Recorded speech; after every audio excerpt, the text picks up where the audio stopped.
के दिग्गज सैगल कैपिटल के फाउंडर अंशुल सैगल जुड़े हैं, जाने माने नाम कैपिटल मार्केट के। सर बहुत स्वागत है आपका 18 हाउस स्वदेश पर। Good morning. और मैं पहला सवाल सर कंफ्यूजन को लेकर ही पूछना चाहता हूं कि इस वक्त जो ओवरऑल नैरेटिव्स हैं वो बहुत रैपिडली शेप हो रही है, रैपिडली चेंज हो रही हैं। हमें ये पता नहीं होता कि अगले सुबह जब हम उठेंगे तो क्या नैरेटिव होगा मार्केट के लिए। ग्लोबल ट्रेंड्स जो है वो हमारे लिए काफी इंपॉर्टेंट हो जाते हैं। 7 बजे जब हम उठते हैं तो सबसे पहले पूरे ग्लोबल मार्केट को देखते हैं, कहां क्या हुआ, ट्रंप ने क्या कहा। ऐसे समय में इतने शोर के बीच में आप इन्वेस्टमेंट डिसीजंस कैसे ले रहे हैं?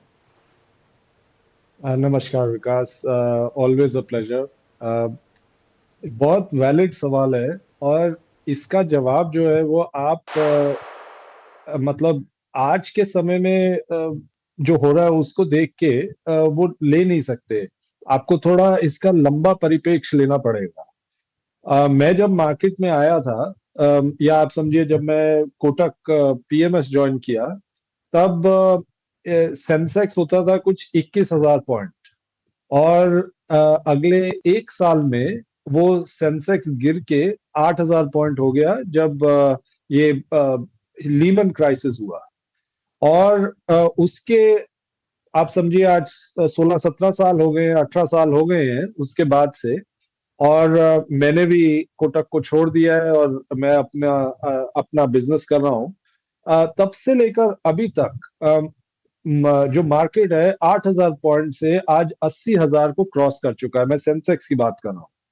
तो अगर आप देखें, इस बीच में कई वॉर्स हुई, इस बीच में कोविड क्राइसिस हुआ, इस बीच में ऑयल प्राइसेस कहीं से कहीं चले गए, और भी बहुत फ्लक्चुएशंस हुई मार्केट में जो कि उस समय बहुत मीनिंगफुल लगती थी। लेकिन अगर हम लॉन्ग टर्म में उसको देखें तो मार्केट ऊपर ही चलती गई। इस सब को मार्केट ने पीछे छोड़ दिया और ग्रोथ की, जैसे ग्रोथ होती गई वैसे ही मार्केट भी ऊपर बढ़ती गई। हमें आज भी उस हिस्ट्री से सीखना चाहिए और ये देखना चाहिए कि हम शॉर्ट टर्म में अगले एक महीने को, 15 दिन को नजरअंदाज करें, रोज की खबर को नजरअंदाज करें, और इस देश का लॉन्ग टर्म ट्रेजेक्टरी क्या है उस पे ध्यान दें। अगर हम उस पे ध्यान देंगे तो हमें ये समझ आएगा कि इन्वेस्ट लॉन्ग टर्म के लिए करना चाहिए, और उस लॉन्ग टर्म में ये मार्केट कहीं ऊपर जाने वाली है। वी आर और जब वॉलेटिलिटी होती है तब आपको, और रोज के रोज कोई न्यूज आती है, तब आपको भाव फेवरेबल मिल जाते हैं। तो अच्छे भाव मिले और लॉन्ग टर्म ग्रोथ इस मार्केट में अच्छा रहे, इससे अच्छा सिनारियो क्या हो सकता है। तो हम यही सजेस्ट करेंगे और हम भी ऐसे ही कर रहे हैं। लॉन्ग टर्म को देखकर 3-5 साल आगे देखकर कंपनीज में इन्वेस्ट कर रहे हैं, और अच्छी कंपनीज में इन्वेस्ट कर रहे हैं जिनमें हमें कोई ना कॉर्पोरेट गवर्नेंस का इशू है, ना लॉन्ग टर्म बिजनेस मोमेंटम का इशू है। वो चीज हम देख के इन कंपनीज में लॉन्ग टर्म के लिए इन्वेस्ट करते हैं। ये एक फायदा होता है जब आप बाजार के किसी ऐसे एक्सपर्ट से, किसी ऐसे दिग्गज से बात करते हैं जिन्होंने कई करेक्शंस देखी हो अपने पिछले करियर के अंदर। 1-2-3 दशकों का करेक्शन उन्होंने देखा हो, कई बार जो मार्केट के अप्स एंड डाउन्स देखे हो, तो वो बता सकते हैं कि आपको करेक्शंस को कैसे डील करना चाहिए। और वो अंशुल सर ने बताया। और ये सच बात है कि जब हम लॉन्गर हॉरिजन पे चार्ट पे देखते हैं तो ये जो छोटे मोटे इवेंट्स है एक छोटे डॉट की तरह दिखते हैं हमें चार्ट पर। चलिए, एक ये बिल्कुल सेटल चीज है कि आपको लॉन्ग टर्म ग्रोथ स्टोरी को देखते हुए फोकस करना है और उसके हिसाब से इन्वेस्टमेंट डिसीजंस करनी है। लेकिन सर एक सवाल वैल्यूएशन को लेकर हमेशा रहा। फॉरेन इन्वेस्टर्स भी कहते रहे और इंडिया में भी तमाम जो एक्सपर्ट्स जो बेरिश साइड पे रहते हैं वो ये कहते रहे हमेशा कि वैल्यूएशंस बहुत ज्यादा महंगे हो गए हैं, तमाम इमर्जिंग मार्केट्स के मुकाबले वैल्यूएशंस बहुत महंगे हो गए हैं। तो अब जब करेक्शन, थोड़ा टाइम करेक्शन भी हो चुका है, थोड़ा वैल्यू करेक्शन भी हो चुका है, ऐसे टाइम में क्या अब आपको वैल्यूएशन सही लग रहे हैं? क्या ये सही टाइम है, एफआईआई आने शुरू होंगे अब इस वैल्यूएशन पे? Vikas, valuation company by company, sector by sector vary करते हैं। अगर कोई सिक्लिकल सेक्टर है उसमें 10 टाइम प्राइस टू अर्निंग्स भी बहुत महंगा हो सकता है। और अगर कोई FMCG type high ROE company है उसके अंदर 30 टाइम प्राइस टू अर्निंग्स भी सस्ता हो सकता है। और और जहां पे जिस मार्केट में ग्रोथ स्ट्रांग हो, जिस कंट्री में, जिस इकोनॉमी में ग्रोथ स्ट्रांग हो, उसका वैल्यूएशन प्रीमियम लाजमी है। और इंडिया को अगर आप देखेंगे, जैसा आज सब कहते हैं और मानते भी हैं कि मेजर इकोनॉमीज में इंडिया हाईएस्ट ग्रोथ इकोनॉमी है, आज की डेट में, तो इंडिया का जो प्रीमियम है वैल्यूएशंस का वो तो रहने वाला है। अब पिछले अगर एक से 1.5 साल की बात करें, तो जो फ्रॉड था स्मॉल एंड मिड कैप्स में, ब्रॉडर मार्केट्स में, वो काफी कुछ कम हो गया है। जो आज से 1.5 साल पहले लोग कहते थे कि हमें कैपिटल गुड्स सेक्टर में या हमें बैंकिंग एंड फाइनेंस में या कई क्वालिटी बिजनेसेस में हमें इन्वेस्ट करना है और वैल्यूएशन थोड़े सस्ते हो जाए तो हम इन्वेस्ट करेंगे, आज वो वैल्यूएशन कुछ 30 से 50% सस्ते हो गए हैं। टाइम, जैसा आपने ठीक कहा कि टाइम भी करेक्ट हो गया है, प्राइस भी करेक्ट हो गया है। ये होने के बाद जो मार्केट में फ्रॉड था वो काफी कुछ कम हो गया है। अब उस तरह की एक्सेसिव वैल्यूएशन हमें दिखती नहीं है, और जो ग्रोथ ट्रेजेक्टरी इस मार्केट की रहने वाली है उसके कॉन्टेक्स्ट में ये वैल्यूएशंस आज रीजनेबल लग रहे हैं।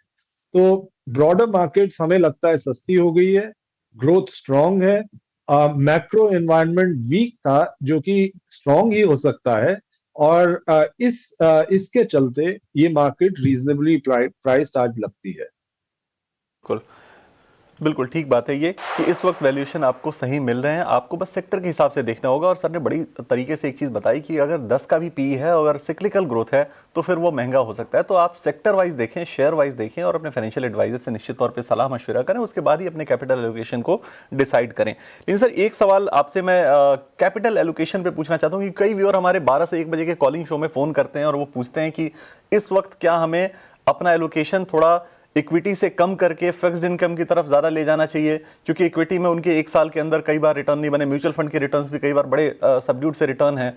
तो इस वक्त एलोकेशन जो होनी चाहिए वो एक आइडियल एलोकेशन क्या होनी चाहिए रिटेल इन्वेस्टर को, अगर जो मीडियम रिस्क ले सकता है उसको अगर नजर में रखते हुए आप सलाह दें तो?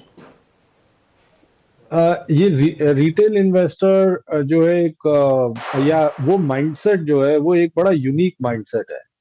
अब वही इन्वेस्टर जब शर्ट खरीदने जाता है, तो आज अगर उसने एक शर्ट 4,000 रुपए की ली है और कल, मतलब 3 महीने बाद वो शर्ट आधे दाम पे डिस्काउंट में बिकती है, 2,000 पे बिकती है, तो वो 2 शर्ट्स और ले लेगा। लेकिन स्टॉक लेने जाता है, आज स्टॉक 4,000 का मिलता है और 6 महीने बाद वही स्टॉक 2,000 का मिलता है, तो वो जो 2,000 का स्टॉक मिल रहा है उसको बेचना चाहेगा, खरीदना नहीं चाहेगा, क्योंकि उसे दिमाग में ये कंडीशनिंग है कि मेरे को अपना लॉस जो है उसको प्रोटेक्ट करना है, उसको ज्यादा नहीं गिरने देना। और क्या पता ये स्टॉक 2,000 का है, कल को क्या 1,500 ना हो जाए, 1,000 ना हो जाए। अगर तो आपने क्वालिटी कंपनीज ली हुई है और मार्केट में करेक्शन आया है, तो अब वो टाइम ऐसा नहीं है कि जिसके अंदर आप अपना इक्विटी एलोकेशन कम कर दें। वो टाइम ऐसा है जहां आप अपना इक्विटी एलोकेशन बढ़ाएं, क्योंकि आपको डिस्काउंट मिल रहा है मार्केट। और और ये जो कॉन्ट्रेरियन एक तरह से माइंडसेट है, ये इन्वेस्टर्स को हेल्प करता है, बजाय इसके कि वो मार्केट के लेजे के साथ चलते रहे। और इसलिए हमें ये लगता है कि ये समय अपना इक्विटी में एलोकेशन कम करने का नहीं है, ये समय ग्रेजुअली इक्विटी में एलोकेशन बढ़ाने का है। जहां तक सवाल है फिक्स्ड इनकम का, फिक्स्ड इनकम में इन्वेस्ट करने का टाइम तब था जब मार्केट में सब लोग गर्म हो रहे थे, वो कुछ 1.5 1 साल पहले ऐसा समय था। अब जब ठंडी है मार्केट में, तो फिक्स्ड इनकम में एलोकेशन बढ़ाने का ये टाइम नहीं है, ये तो फिक्स्ड इनकम से निकाल के मार्केट्स में ग्रेजुअली अपना एलोकेशन बढ़ाने का टाइम। तो कॉन्ट्रेरियन व्यू रखिए, कॉन्ट्रेरियन माइंडसेट रखिए, वो आपको लॉन्ग टर्म में हेल्प करेगा। बिल्कुल। और ये माइंडसेट चेंज होना बड़ा ज़रूरी है कि जब आपको डिस्काउंट मिल रहा है तो आप सच में आप प्रोडक्ट्स जो खरीदते हैं वो ज़्यादा खरीदते हैं, बट इन्वेस्टमेंट आप कम कर देते हैं। ये समझना बहुत ज़रूरी है कि जब आपको चीज़ें सस्ती मिल रही है, सस्ते वैल्यूएशन पे मिल रही है, तो आपको एलोकेशन बढ़ाने की ज़रूरत है उस जगह, बशर्ते आपने अच्छे फंडामेंटल्स, अच्छे रिसर्च के साथ अपने शेयर और अपने इन्वेस्टमेंट के डिसीजंस लिए हों। सर एक आखिरी सवाल बजट को लेकर मैं पूछना चाहता हूँ आपसे कि इस बार अगर बजट को हम देखें तो क्या इकोनॉमिक चैलेंजेस मेजर हैं जो गवर्नमेंट के सामने हैं, और मार्केट के लिए क्या ऐसे ट्रिगर्स होने चाहिए जो एक्सपेक्ट कर रहा होगा मार्केट इस वक्त, जो मार्केट को एक अच्छा बुल रन पे लेके जाएं या फिर एफआईआईज को वापस लेकर आएं? ऐसी क्या उम्मीदें आप रख रहे हैं इस बार के बजट को लेकर? विकास, दो तीन चीजें हैं जो कि मार्केट में एक तरह से गवर्नमेंट ने काफी इंडिकेट कर दी है। एक तो कि गवर्नमेंट ग्रोथ चाहती है। आप जीएसटी रिफॉर्म देखिए, पिछले साल का जो टैक्स, डायरेक्ट टैक्स कट है वो देखिए। गवर्नमेंट का बड़ा क्लियर इंडिकेशन है कि वो इंडिया को एक तरह से टेलविंड देना चाहती है ग्रोथ के नजरिए से। दूसरी चीज अगर आप देखें तो एक मैक्रो इंस्टेबिलिटी बढ़ गई है दुनिया में। जियोपॉलिटिकल इंस्टेबिलिटी बढ़ गई है, जहां एक ग्लोबल वर्ल्ड ऑर्डर जिसमें ग्लोबलाइजेशन बहुत बड़ा बजवर्ड था 20 साल तक, वो ग्लोबलाइजेशन वर्ड आज एक एक तरह से बिल्कुल ही नकार दिया गया वर्ड है।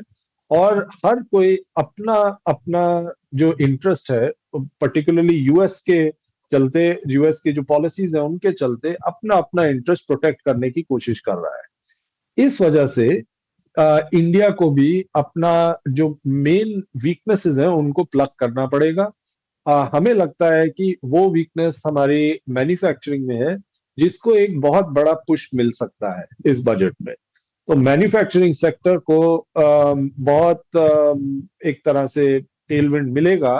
दूसरा, जो हमारा थोड़ा सा पिछले साल में गवर्नमेंट कैपेक्स थोड़ा सा वीक रहा, वो गवर्नमेंट कैपेक्स उसको भी एक पुश मिलेगा इस बजट में, ऐसा हमें लगता है। डिफेंस डिफेंस का बजट डेफिनेटली रेज होना चाहिए, क्योंकि हमने देखा है कि पिछले साल में ही हमारा एक बहुत बड़ा कॉन्फ्लिक्ट हुआ। और दुनिया वैसे भी आजकल बहुत फ्रैजाइल है, कब क्या हो जाए पता नहीं। और जब तक हमारे डिफेंसेस स्ट्रांग नहीं होंगे तब तक हमारी इकोनॉमी को स्ट्रेंथ नहीं मिल सकती। इसलिए डिफेंस बजट में भी बढ़ोतरी देखने को मिल सकती है। बाय एंड लार्ज गवर्नमेंट का जो रुझान रहा है वो फिस्कल प्रूडेंस की तरफ रहा है। तो इसलिए हमें लगता है कि ये सब गवर्नमेंट एक्सपेंडिचर करेगी, लेकिन अपने खर्चे उसी हिसाब से करेगी जिस हिसाब से इनकम हो रही है। तो खर्चों और इनकम में वो डिफरेंशियल क्रिएट होने नहीं देगी। तो ये बजट बैलेंस बजट होना चाहिए, और इन सब चीजें जो कि मैंने पहले बताई, उनकी तरफ रुझान गवर्नमेंट का ज्यादा हो। बिल्कुल। तो मैन्युफैक्चरिंग कैपेक्स और डिफेंस बजट को बढ़ाने पर सरकार का जोर हो सकता है इस बार के बजट में, ये एनालिसिस कहती है अंशुल सर की। सर बहुत शुक्रिया, आज आप जुड़े और आपने बहुत तरीके से मार्केट पर जो कन्फ्यूजन थी उसको क्लियर किया। तमाम व्यूअर्स को इस शो से काफ़ी फ़ायदा हुआ होगा, इस कन्वर्सेशन से काफ़ी फ़ायदा हुआ होगा। और मैं उम्मीद करता हूँ कि बजट के बाद जब हमारे पास चीज़ें क्लियर होंगी, अनाउंसमेंट्स होंगे सारे, तो हम एक बार फिर से आपसे जुड़ेंगे और बात करेंगे कि अब बजट के बाद क्या स्ट्रैटेजी होनी चाहिए मार्केट के अंदर, कैसे उसको एनालाइज किया जाए जो भी बजट में अनाउंसमेंट आए। फिलहाल आज के लिए बहुत शुक्रिया सर।